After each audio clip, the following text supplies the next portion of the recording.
Les états de conscience.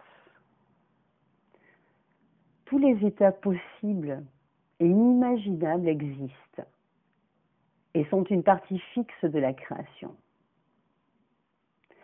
Tout le monde peut entrer dans un état consciemment ou tomber dedans par inadvertance.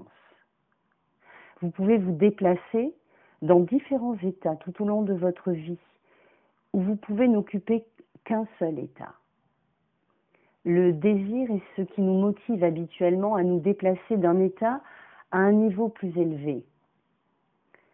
Comme un état est total et complet en soi, quand nous entrons dans un état, nous sommes poussés à nous comporter de la manière dictée par cet état.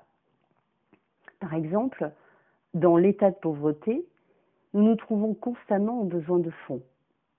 Nous avons des difficultés à joindre les deux bouts et nous n'avons aucun moyen de profiter de luxe quelconque.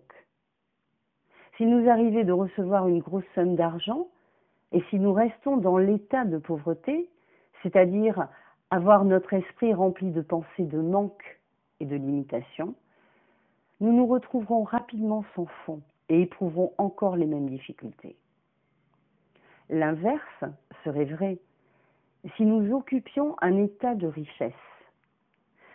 Quand nous sommes dans un état, nous ne voyons que les contenus de cet état et nous sommes obligés d'agir selon ce que cet état implique.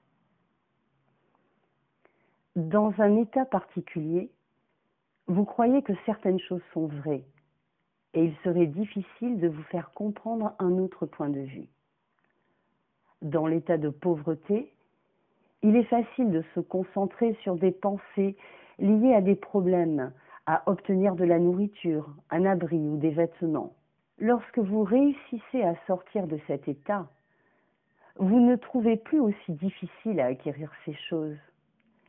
La plupart des gens attribuent ce changement de fortune à un changement de circonstances. Cependant, à moins que vous ayez quitté l'état de pauvreté, aucun changement de ces circonstances ne sera permanent. Seul le fait de se placer dans un état autre en imagination permet un changement définitif de votre monde extérieur.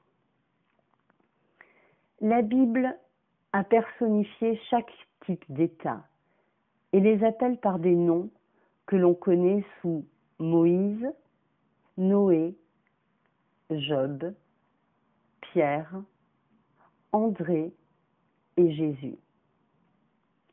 Tout au long de notre voyage, nous entrons dans ces états et faisons l'expérience de tout ce qu'ils offrent. Le dernier état dans lequel nous devons entrer est l'état de Jésus-Christ.